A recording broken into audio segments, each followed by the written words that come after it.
What's up guys, thank you for watching. Today we're going to do another best carry ammo video, and for those of you who don't know what we do in these tests, we basically just test different types of self-defense ammo out of a smaller, more concealed carry style pistol to see how these bullets perform out of a shorter length barrel. So the gun that we use in these videos is my Glock 43. This is a single stack subcompact 9mm pistol, super popular concealed carry gun, and the ballistics gel that I use is Clear Ballistics 20% ballistics gel blocks. And I do have 2 blocks here to catch anything that might leave our first block. Now in these carry ammo tests, I use the FBI heavy clothing kit, and that is a thin t-shirt layer, a thick t-shirt layer, a layer of heavy fleece material, and a layer of denim to kind of emulate clothing that people would be wearing in self-defense situations. So I'm going to go ahead and get this ammo out, and I will show you guys the first round that we're going to be shooting today. Alright, the first round we're going to test is the 115 grain plus P plus Underwood Extreme Penetrator.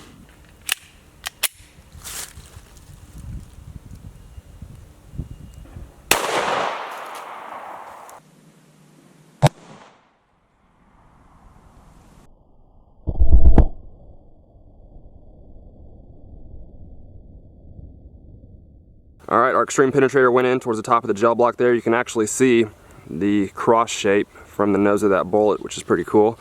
And I did not expect this result. Now I know this is obviously a bullet that's designed to penetrate a lot, but the Extreme Penetrator went through both of our gel blocks and hit the berm on the other side. So that's 32 inches of penetration, and this is 20% ballistics gel also. So that's definitely quite a bit. You can see that the wound cavity there is pretty consistent all the way through that first gel block, fairly small, and now I know why they call this bullet the Extreme Penetrator. Alright guys, next we're going to test the 80 grain Fort Scott Munitions TUI.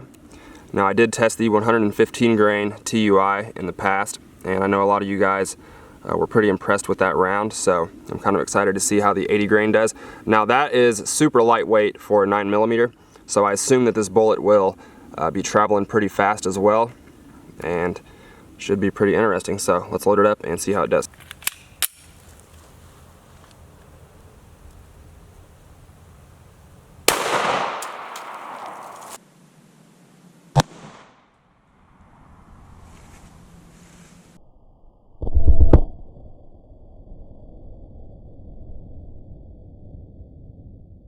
Alright, so the TUI went in right below the Extreme Penetrator, and this is super impressive. So for the first 4 or 5 inches, not a whole lot happened, and then that bullet started tumbling, and you can see the damage that it did to that ballistics gel.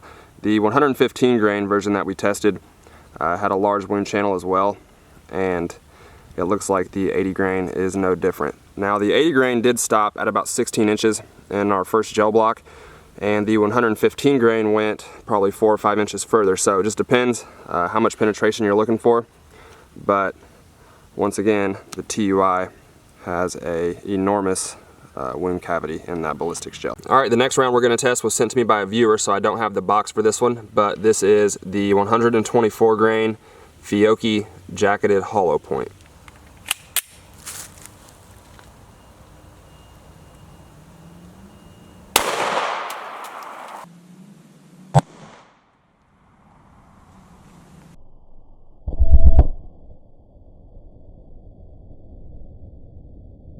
Alright, so I put the Fiocchi a little closer to the Fort Scott TUI than I wanted to, but we can still see the wound cavity in here for the most part.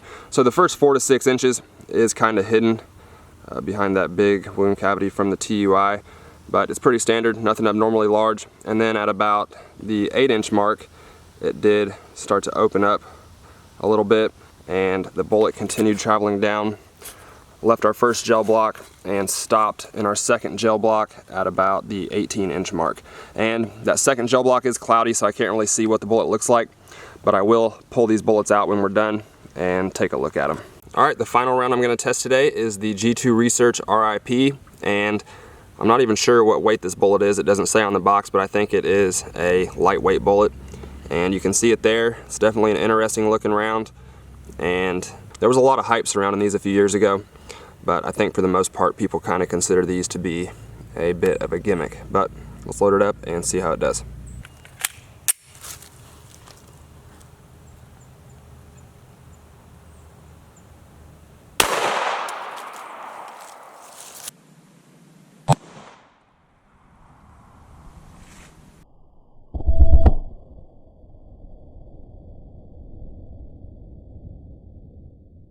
Alright, so I put the R.I.P right in the center of the gel block as well. I was trying to get it a little bit lower, but no big deal. You can see that about 4 or 5 inches in, those pieces around the side definitely broke off and went in a bunch of different directions, and the main projectile of the bullet continued down the gel and stopped right there. So I definitely performed how it's designed to.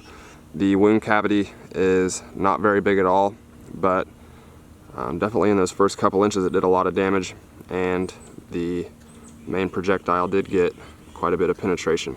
And the R.I.P. stopped at 11 inches into our first gel block. Alright, I'm going to quickly show you guys the bullets that I pulled out of the ballistics gel. The first one that we shot was the Underwood Extreme Penetrator, and it went through both of our gel blocks, so I wasn't able to recover that bullet. The second one that we shot was the 80 grain Fort Scott TUI, and this one did really well. And just like the 115 grain TUI, it did not deform or break apart at all. The third bullet that we shot was the 124 grain Fiocchi hollow point, and I wasn't able to see this in the gel because it ended up in that cloudy gel block, but when I pulled it out I noticed that it did not expand at all. So I'm not sure if that clothing clogged the cavity of that hollow point, but the Fiocchi did not expand at all. It looks just like it did before we shot it. And the final round that we shot was the G2 R.I.P.